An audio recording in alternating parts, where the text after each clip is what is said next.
I like your background. Yeah, I did especially for you.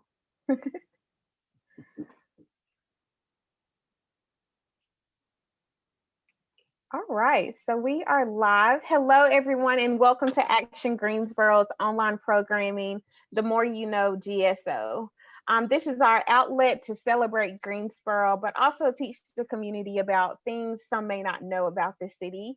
My name is Candace Martin. I am the Operations and Communications Manager for Action Greensboro. Today, joining me is one of my great friends, Rodney Dawson, the curator of education at the Greensboro History Museum. Welcome, Rodney. Hey, thank you for having me again. Yeah. Today, Rodney and I are going to talk about Juneteenth.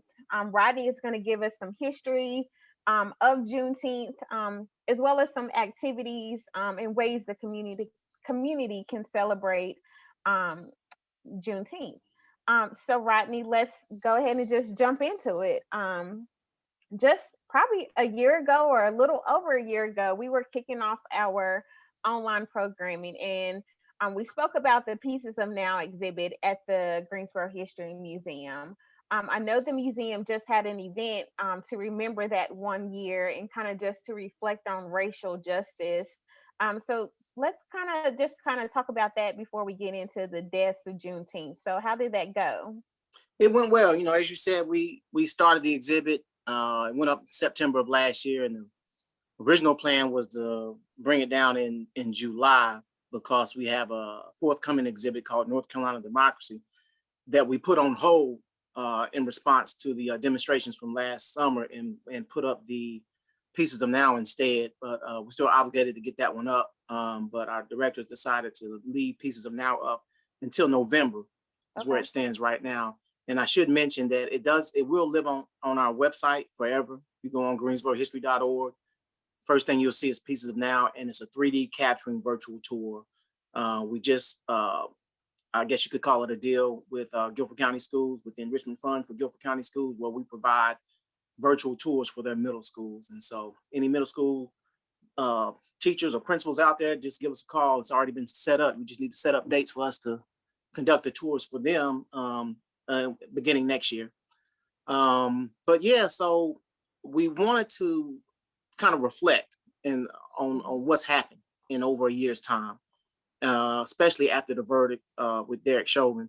And so we had a reflections of Pieces of Now. We invited many of the collaborators that participated in Pieces of Now, a lot of the artists, the business owners, and we invited them to come back, and it was outside in our park area, had a Okay. stage, had DJs, we had performances, we had poets. It's kind of like an art in, but a true reflection. And one of the protest organizers and one of the artists, Virginia Holmes, she kind of spearheaded the whole event. She did a wonderful job. Our exhibit designer, he was out there. He set up the whole thing, but he was out there from 7 a.m. till after 10 at night.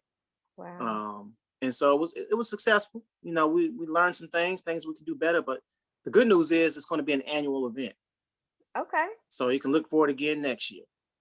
Love it. Love it. So now, as we transition to our focus of Juneteenth, just for those who, may be watching and, want to learn, let's just dig into like, what is Juneteenth and, how did it get started? Um, I know there are activities, throughout a week. So is it, a weekly thing? Is it, celebrated on a day? Let's just kind of educate. Sure can. And if I can, you mind if I cheat a little bit? Okay, I'm gonna that's pull up fine. I'll just pull up some. I won't need to look at all of this, but so it won't be a slide presentation, Okay. so to speak. Let me go back.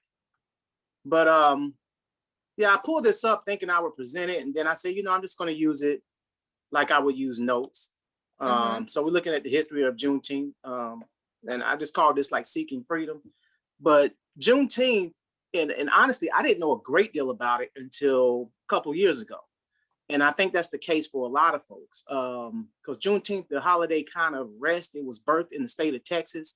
So east of Texas, you're going to find not many states, they do celebrate it, but not to the extent that they do in places like Texas and Louisiana. Mm-hmm. But it's also known as Freedom's Eve, because as we know, the Emancipation Proclamation came down in New Year's Eve. I'm sorry, on New Year's Day in 1863. So January 1, 1863. And watch night services took place. So if you have, especially in the African American church, you know how we have the watch night that begins on New Year's Eve. That's the derivative. It's a derivative of Juneteenth, or Freedom's Eve, because in anticipation that freedom is about to be announced for the enslaved, people would go, the formerly enslaved would go to their churches, or they would go to little meeting grounds or private homes all across the country, and awaiting this announcement of the Emancipation Proclamation. And so at the stroke of midnight, they rejoiced. They said the prayers were answered, and they would, the Union soldiers that were in the Confederate States, some of them were Black as well, they would march onto the plantations and across these different meeting areas and say the formerly enslaved are now free. And it was only through the 13th Amendment that this was made possible. So that's where Juneteenth started. However, I'm sorry, that's where enslaved were set free. However, Juneteenth didn't take place until about almost 2.5 years later. So remember, I said that was January 1, 1863. But if you look back at the Civil War, the bulk of the conflict took place on the southeastern states, along the eastern coast. And so that's where most of the soldiers were concentrated. I'm speaking of the Union soldiers. And so although the proclamation was made, there were not soldiers in place in some of these more Western states that could enforce this decree. And so Texas was one of those. So even though the Emancipation Proclamation was announced in 1863, it didn't officially happen in Texas until June 19th, 1865. And so that's why we call it Juneteenth, or June 19th, and it's celebrated then.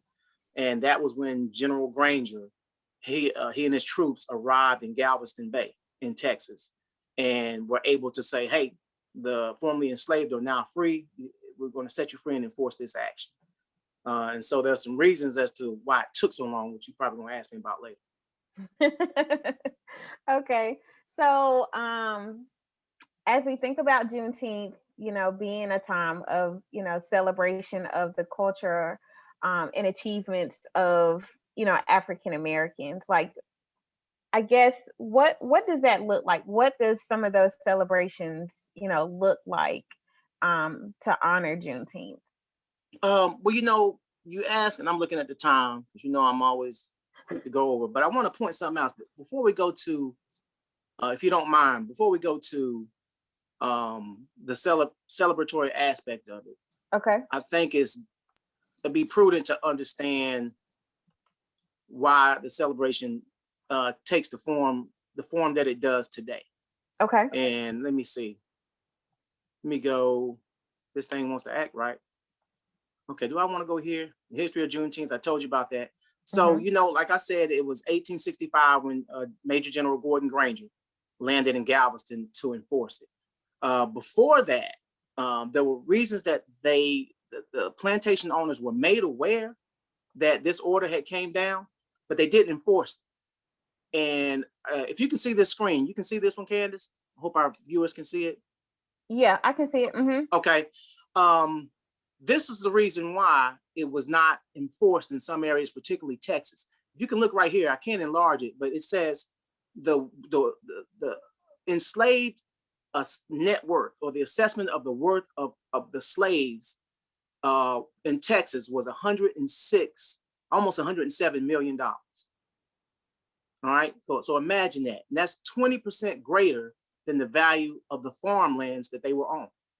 And so that was a lot of wealth that they didn't want to see walk out that door, which spoke to the hesitancy to follow this decree that happened 2.5 years earlier. Also, it said that the slave owners wanted to reap one more harvest.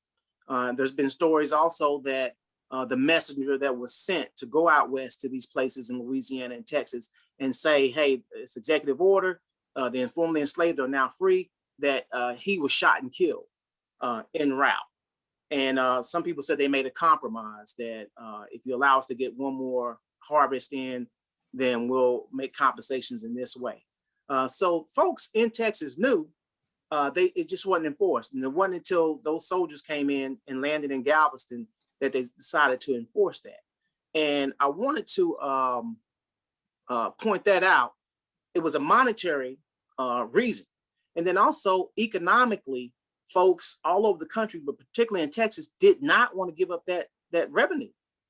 And religiously, it was taught, and on social grounds, it was taught that African Americans or Africans, enslaved Africans, had no real place in society, and that they were better off being slaves.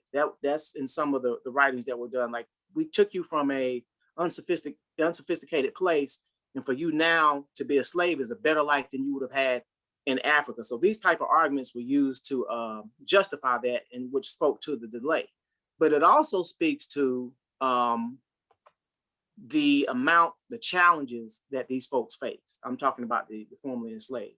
Here you are, you're living in a life of slavery. Some of them remember freedom too, but you're living in a life of slavery, and this decree comes down and it says you're free. But you're also going to have to fight these challenges of people thinking that you don't belong in this society. And you're going to fight the challenges of people preventing you from getting word of Emancipation Proclamation. In North Carolina, it didn't happen. I got the form here somewhere. I can pull it up later, but in North Carolina, it didn't happen until May of 1865, when a general that was in charge of, it was called the Ohio Army, but it was based in Raleigh. But a general went to the St. Philip's Moravian Church in Old Salem, or now, Winston-Salem, and made the announcement there. But if you look at the document, they started the ceremony. They had a ceremony at this church, which still stands to this day. In fact, St. Philip's Moravian Church is the oldest African-American church in the state of North Carolina. Now, folks here in Greensboro can argue against that over at Providence Baptist Church. But Providence has the oldest edifice. It's the oldest church and has a building. But the oldest meeting ground for a church is St. Philip's Moravian, which still stands in Old Salem to this day. But the general, when he came in and made that announcement, he ended it by saying, now look, you are free, and we're here to enforce that. That's the job of the Army. But formerly enslaved, it would behoove you to maybe take a job at the same plantation from which you are now free, provided they give you a decent wage and that you're treated kindly. But that's your best bet, is to take a job at the same place that formerly enslaved you. He said, but what we're not going to have, and they put it in better language, what we're not going to have is you running around idle. So you can't hang around military campgrounds, and we don't want to see you downtown. He said, that's going to be to your detriment. So to keep the peace, it's best that you see if you can find employment at this same place where you have been enslaved for so long. And so it was like just kind of thrown out there, not given much opportunity, and even having to fight misperceptions, having to fight words not getting there. It was just a great challenge. And so for an African American to overcome all of that, they use celebration as a way. It's almost like a stress relief, or to see that we've made it through this. And that's why these gatherings became so important. I like it. Okay. Let me see. We don't have any questions yet from Facebook. So, outside of African Americans, what can other ethnicities, do to acknowledge and or celebrate Juneteenth? I would say participate in some of the gatherings if you're invited, or call one of your own. But food played such a major role because it was a way to showcase a skill. Even today, if I do something well, I put it on Facebook, and I may act like I don't want any acknowledgement, but I do. And if somebody says great job, I like to hear that. And so you travel back to the 1860s something or 1870s, and one of the things that people used to gain a great skill at outside of farming and carpentry and things like that was cooking, especially for African Americans. And so that was a way for them to show love, but also showcase their skill. So this guy can really make barbecue, or this person can really make tea, or some type of tea cakes was a big thing. And so food was a way to showcase the skill and showcase love. So that's a way. Just have a gathering and make a Juneteenth dish, or make something that that you're very proud of, and that it's your way of showing love and sharing with the group of people. So Um, what are some good Juneteenth dishes? Anything red. So you can Okay. go back and get you some red Kool-Aid or some Hawaiian punch. There's also some red glasses of stuff that you can sip on. But red was the color, and then tea cakes. And then traditional things that we're familiar with, potato salad, fried chicken. Last year we did the Juneteenth, and we went over to Dame's Chicken and Waffles. And that's Mm-hmm. because Dame's Chicken and Waffles, two of their signature dishes were traditional dishes for Juneteenth, and that was the collard greens and the fried chicken.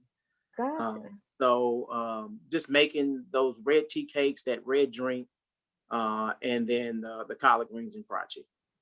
Gotcha. Maybe we shouldn't be talking about all this food at lunchtime because my Yeah, I know stomach it. is Last like, time we ended yes. up at Gillespie Park Grill. We did.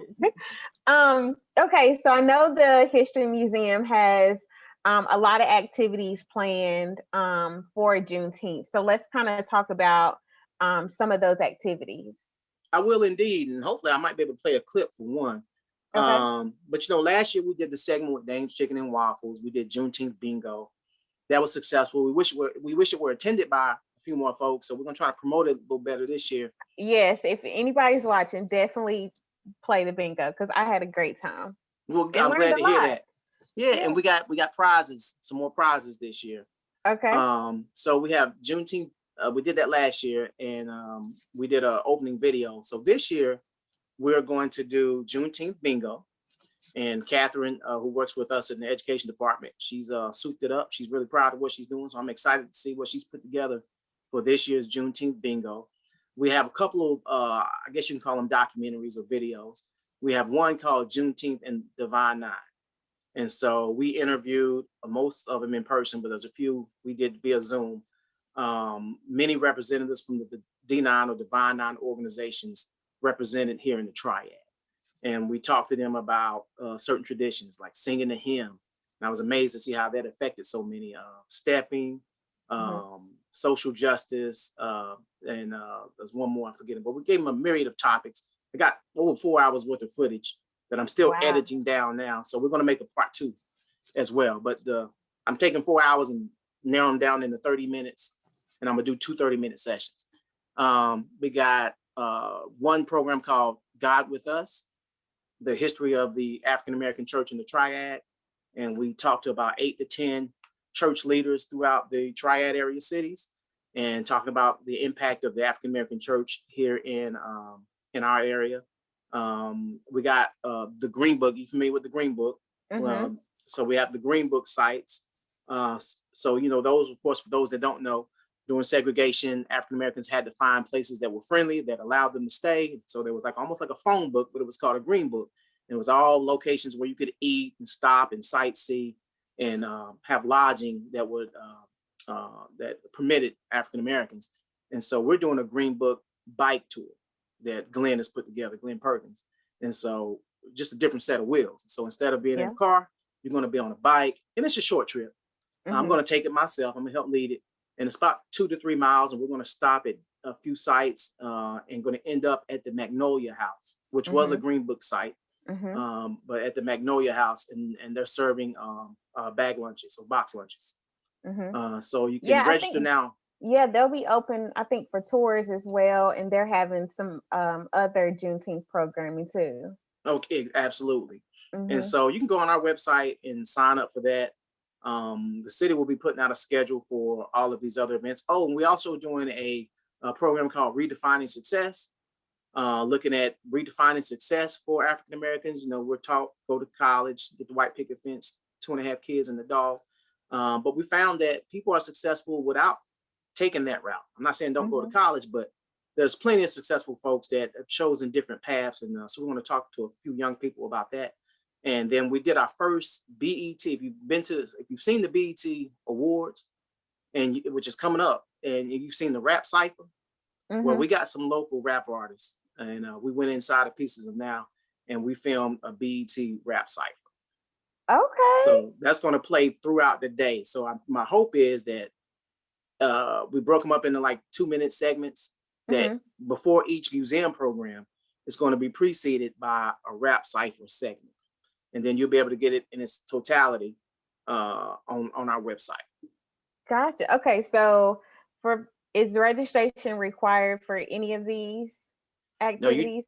everything will be on a Facebook platform Okay. throughout the city. So I know if you go to the Greensboro History Museum, hit our Facebook, you're going to see it. If you go to the Greensboro Public Library, you're going to see it. It's like from 9 to 6 all day on Saturday, June 19th. So at Greensboro History Museum Facebook, the Greensboro Public Library Facebook page, Parks and Rec Facebook page, Creative Greensboro Facebook page, Diversity, Equity, and Inclusion Facebook page for the city of Greensboro. And I'm not quite sure about GTN, but GTN may air it. But in the city of Greensboro's Facebook page, and which will serve as the main platforms for viewing this, and it's all day. Okay, I'm excited for this cipher. Yeah. I hope it turns out well. I almost got on the mic, but I didn't want to hurt my image any more than it already is. But Gotcha. So there's a lot of opportunities for anybody. So definitely, we want to encourage everyone to tune in and participate in these events. So Rodney, I know you had a video. Do you want to show that? Yeah, let's take a chance to see if we can show it. This is just I tried to pull together a clip of one of the videos, and it was this one. We just got to see if we can play it. You know how technology is. Don't want to. I know. Okay, let me see. Let me catch up to that page and see if we have success. Two more things. Oh, those are the lists. Okay, let's see if let's see if it'll play. I just want to play a portion of it. Okay. This is celebration. This is an anniversary. So that deacon is going to be clean from head to toe. Have that cut. He's going to have on the tie. He's going to have on the spats of the shoe. He's going to have the garter, making sure the socks don't droop. And he's going to be pressed clean. Yes. Clean. He's going to clean those nails out. They're going to be right because this is anniversary. This is celebration. And he's going to come sharp, man. When you see him, he's not the guy that wears a three-piece suit all week. But today, yes, he's fine. He's fine. And he looks good. It gave our children a sense of wanting to dress and wanting to have some.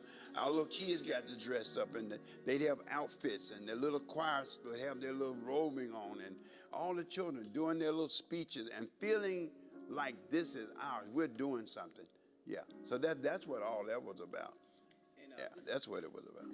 We all had church clothes, Mm-hmm. and we had school clothes, and we had play clothes. Yeah.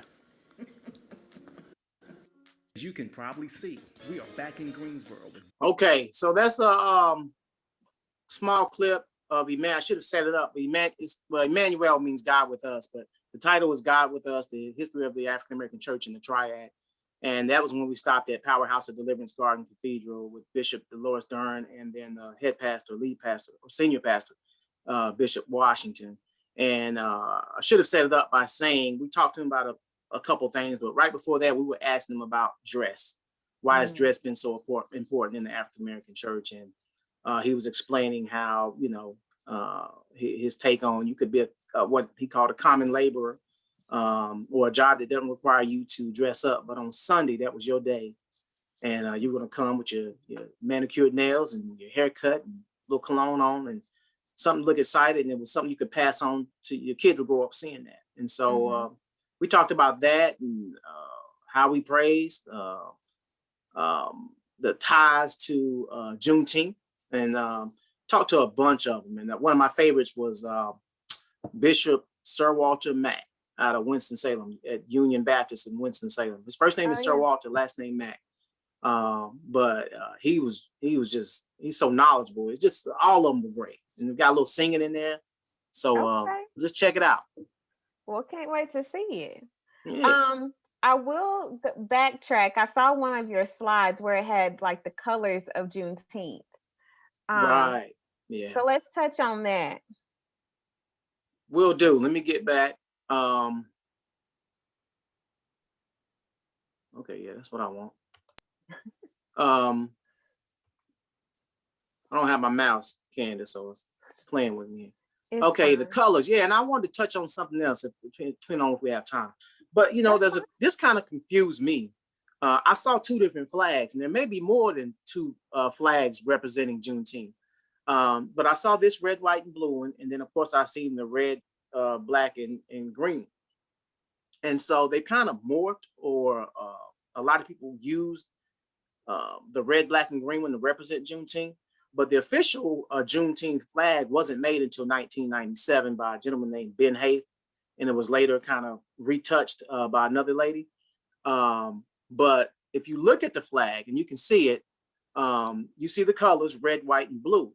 And that is because of where we are in the United States of America. So they chose those colors. That star represented the state of Texas, the Lone Star State. And so that's why that star was in there. And the star also represented freedom for African Americans in all states within the United States. And then around that star, you have what they call a burst, the little jagged edge thing here going around. That represented a new beginning for African Americans. You know, this is new freedom. We've been enslaved. Although we don't know where we're going, we're going to step out on faith. You know, some of us going to go west. Some of us want to stay here. We're going to try to reunite with families. Some are going to say, I can't reunite with family. I got to go elsewhere and forego an opportunity to meet up with my sisters or mom or whomever I was separated from. But a new beginning. And then you have an arc, which is kind of hard to see, but it's really a curve, kind of where those two colors meet, the blue and the red meet. And that represented a new horizon, you know, and opportunities and just kind of be able to hold yourself in a different capacity. So the colors red, white, and blue represent the nation, the United States, and it's, you know, akin to the American flag. And again, like I was saying, it was created in 1997. But then you see this one often, or some variation of this, but you see the main colors, and immediately you think of Africa, you think of a nation with Afrocentric roots. And of course, the red represents the blood, the black represents the skin color or black people, and the green represents the land. But this flag was created kind of inspired by Marcus Garvey during his movement, but it's intended to represent all of the African diaspora. You know, so that's all people that fall under the Afrocentric tent. And so you will see this, but it's really people saying, I'm promoting that, you know, I celebrate the fact that I have African roots. And you'll see it associated with Juneteenth, but it's not necessarily the Juneteenth flag. Does that make sense? Yes, yes. There was something else you said you wanted to touch on. Yeah, I wanted to touch on, you had talked about why these celebrations mean so much. And it's because of the challenges that many folks have faced, but particularly right now I'm talking about African Americans. And I can't, but after Emancipation Proclamation, after June 19th of 1865, a hard life hadn't seen its better days yet for African Americans. They were going to continue to see marginalization, oppression, and undervaluing, things of this nature.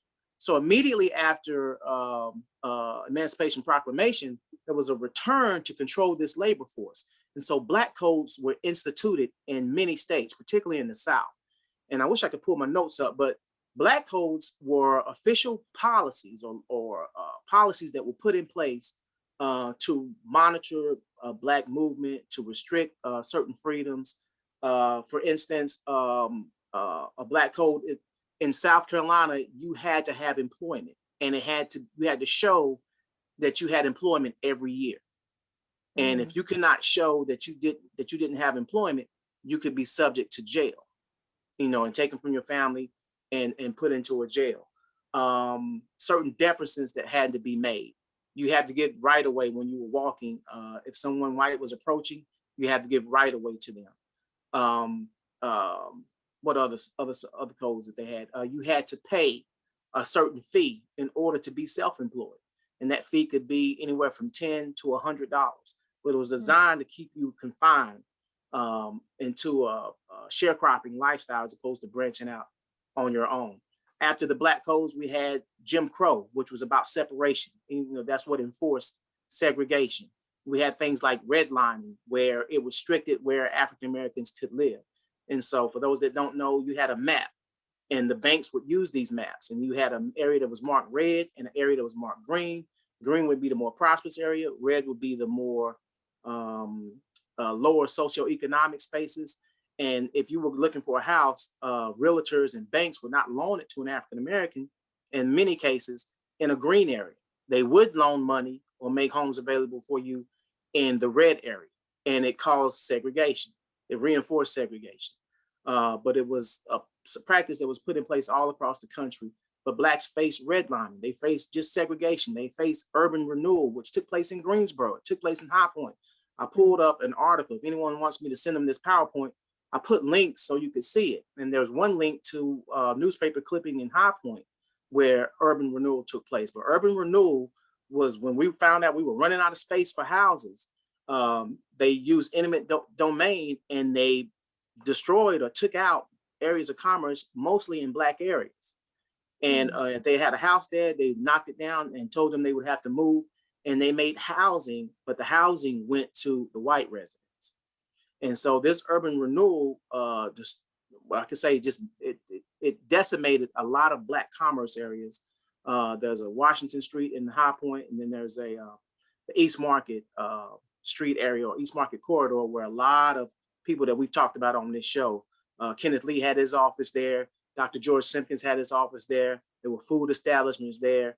You had doctors and medical facilities there. And so people that lived there and didn't have transportation, they could walk to the doctor's office, or they could walk to a produce store. Whereas if you go there today after urban renewal, it's basically a food desert. It's hard. You'll be hard pressed to find a place that sells fresh produce or find a doctor's office. Now, they made strides. Moses Cone just recently put up a couple of years ago the Renaissance Center in East Greensboro that helps negate or helps serve that need. But folks are hard pressed to get that medical care. And this is what urban renewal and African Americans had to face. And then you have the other racial disparities. So with all these things that have come about, we don't have time to go into all of them, but there was a need for celebration. And there was a need to showcase African American life in a positive way, or to show that we've achieved something, that we've overcome something, and yet we still have faith. And so Juneteenth, especially of now, has kind of taken on that. It's the event that will serve as the umbrella for overcoming challenges for all of the African diaspora, if that makes sense. Yeah, I like how you broke that down. So what else do we need to know about Juneteenth? I would say, it's something that even if you're not gung-ho about it, for lack of a better term, but you want to help people have a voice. There's a reason that I reach out. One of the things that's particular for me to do is to help. I'm passionate about underrepresented, marginalized, undervalued communities. And I took that phrase from a guy named Joe Madison. He's a radio host, syndicated radio host. But whenever I see that, I think I'm drawn to how can I highlight, how can I help give them a voice? Not that I can give them a voice, but how can I help amplify their voice? And so I reach out to our LGBTQ community. We're working on a Holocaust education project. We're working on a Latinx webinar series where one of the webinars will be in all Spanish. And then there yet some other communities. Just anytime people need a voice of help, it doesn't necessarily have to be a minority voice. It can be our majority voice, but I'm always looking for ways to help someone amplify a voice and have a sense of belonging. And so if you share that kind of spirit, then Juneteenth is a way for you to help amplify someone's voice, even if it's a voice that's not your own. And so that may mean attending a function, watching the programming that the city of Greensboro is putting on. And my hat goes off to our former city manager and our current acting city manager, And people like our library director, Bridget Bland, and my boss, who make it easy for us to set things up like this. They know they're going to get backlash, but they thought it was important to do. And so they laid the groundwork with things like Race GSO, and people like yourself and Beverly, always looking for all opportunities to be inclusive. That's a Juneteenth mindset. So even if you can't attend an event and drink some tea, or eat some tea cakes and drink some red Kool-Aid, help somebody in some way. Yeah, And that, patronize a Black-owned business. yeah, We have patronize plenty Black. in Greensboro. Exactly. Yeah, just go to one, buy an item, go to a restaurant, eat well, just that. And if you can't do it on Juneteenth, do it at some point throughout the year, a couple times a year. Yeah.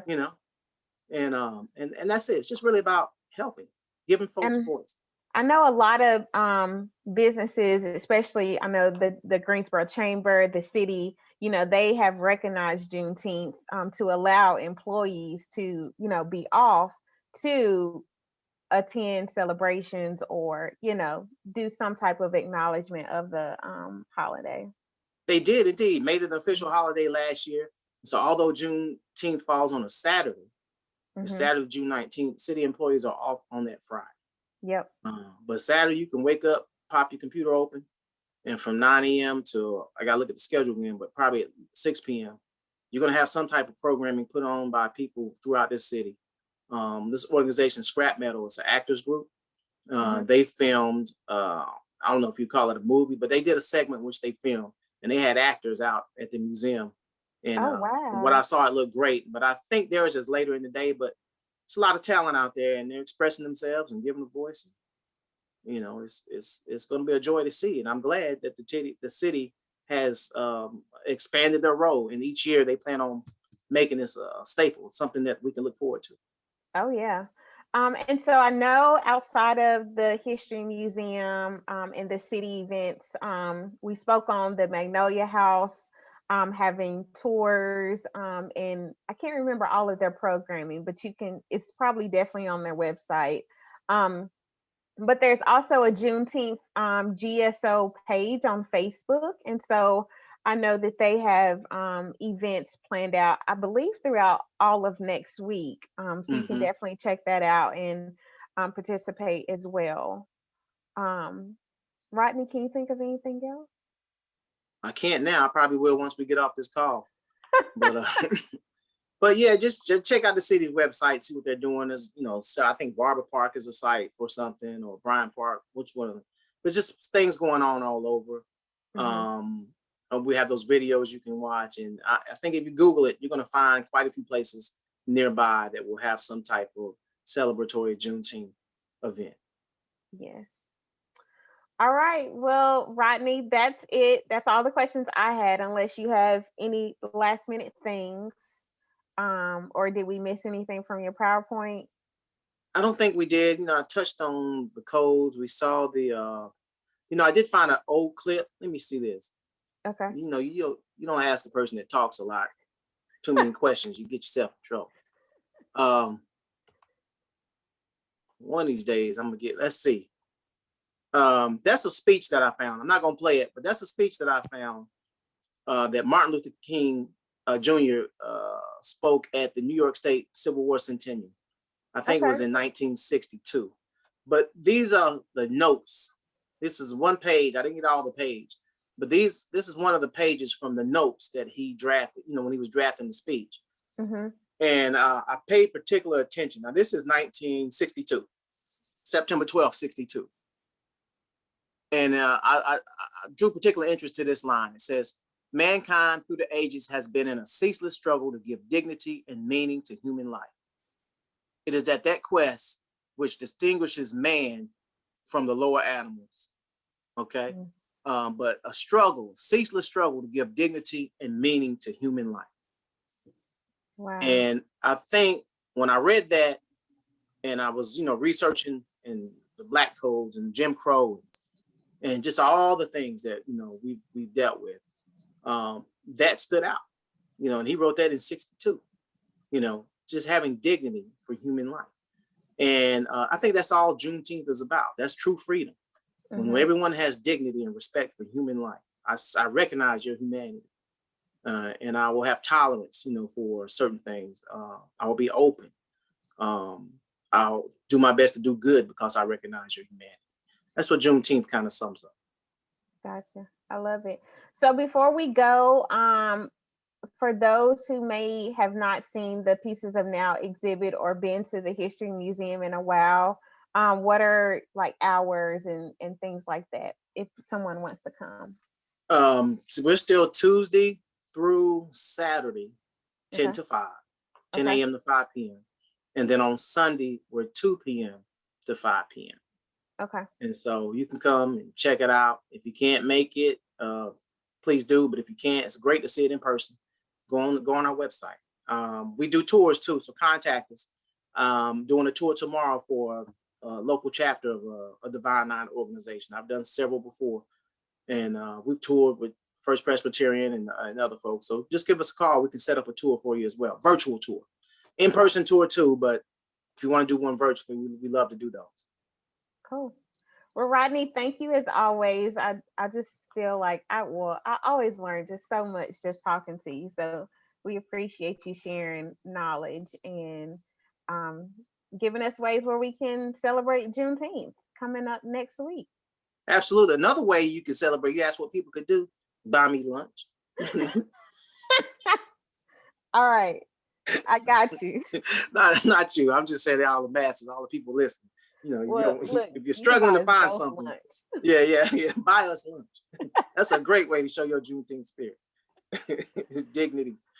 Oh my gosh. Well, Rodney, thank you again. And thank you for everyone who tuned in. We'll go back and put links in to everything that was referenced. And we just encourage you to continue to learn more, not only about Juneteenth, but just the history of, our city, how our city came to be where it is now, and just educate others. So we will continue to be back every second and fourth Wednesday.